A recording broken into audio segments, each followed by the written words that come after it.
Huge day this is for all of you. Graduation day at Flintridge is always beautiful. The white dresses, the roses, the beautiful San Gabriel Mountains, and the celebration of all of your efforts over the past 4 years. You've learned, laughed, and lived. You've gone on Kairos, taken lots of exams, performed in school dance, drama, and music productions, played on sports teams, had prom at Dodger Stadium. I've got to admit, I'm a little jealous about that one. Seriously, Dodger Stadium.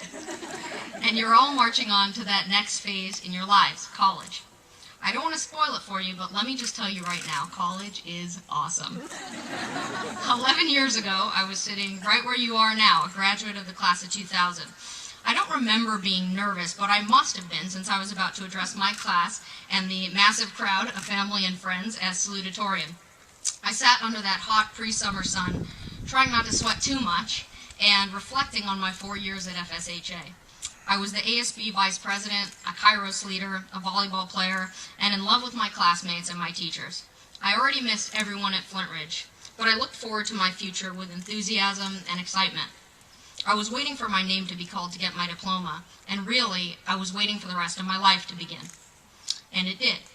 I attended my dream school, Duke University, and I thrived there. I worked hard, went to countless basketball games with my face painted blue and white naturally, and started dating a fresh-faced 18-year-old boy named Will, who is now my husband. He's not as fresh-faced now, but he's still pretty fresh-faced. I graduated Phi Beta Kappa, magna cum laude, and was the president of my senior class. I also spoke at Duke graduation at the ceremony for my fellow English majors, so I do have some experience here in these graduation talks, just in case you were nervous. Life just got better from there. Will and I moved west to Palo Alto, where I attended Stanford Law School. Now, law school at SLS was no joke, but I got through it just fine, getting older and wiser by the moment, meeting lifelong friends, and managing to snag my dream job at O'Melveny & Myers.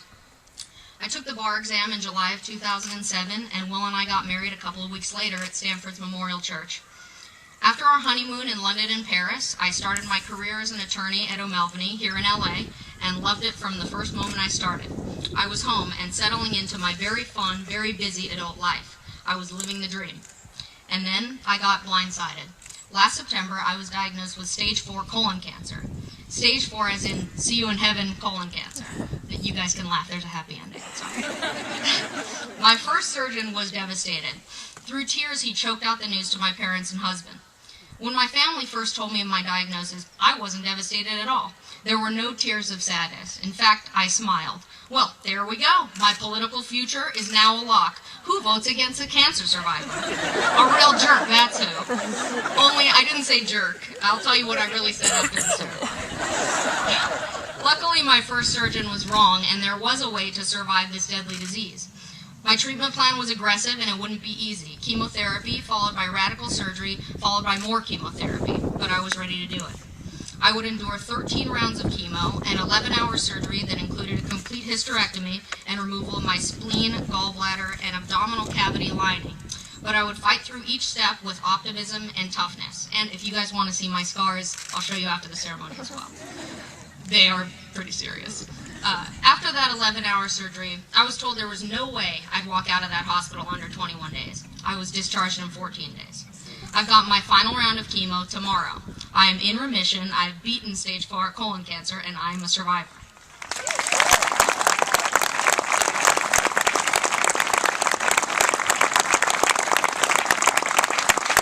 All throughout my battle, I call it my cancer-killing adventure, I was never afraid. I had faith in God, my doctors, my support system of family and friends, and above all and most importantly, in myself. I knew that I had it in me to beat this disease. I knew that I had the grit, the tenacity, and the determination to stare down this disease and emerge victorious, as I did.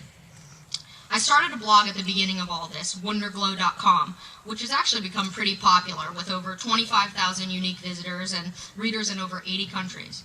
Almost on a daily basis, I talk with cancer patients, doing my best to inspire them to take control of their disease and beat back those feelings of fear and anxiety that cripple so many who receive a cancer diagnosis. The more I think about my approach to my disease, the fearless, faith-based, confident approach, the more I know that much of who I am, especially in challenging times, was developed at Flintridge.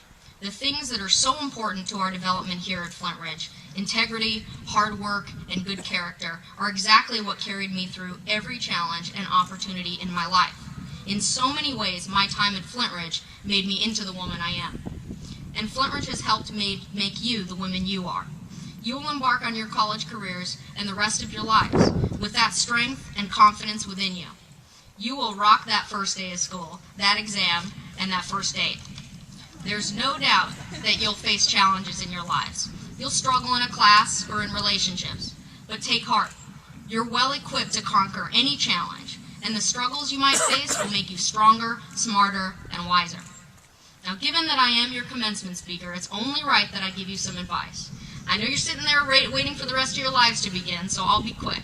I've only got 4 things for you to remember as you embark on your future. First, set goals. They can be as specific as a GPA-related goal or something as general as do the best I can in every way I can.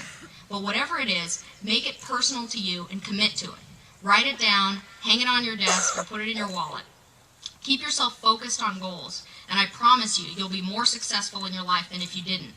Every great thing I've achieved in my life, from going to Duke and Stanford to my job at O'Melveny to saying in your face to cancer, has been a product of setting goals, big and small, that led to my ultimate success. Next, embrace your community. Whether in college, grad school, or in your future career, find people that speak to you and a place where you feel comfortable being yourself. Once you feel that, yes, you belong, you'll find that speaking up for what you need, whether it be guidance in academics, mentoring, or just a group of people to hang out with, isn't nearly as difficult as you thought. But it isn't enough to find your community and be satisfied with the fact that you've encountered supportive, like-minded people. We all must continue giving back to our communities through our efforts and energy by being present and getting involved if we want these communities to grow and thrive. Take it upon yourself to enrich your community. Everyone will benefit from your efforts, most of all you. Next, be proud of who you are.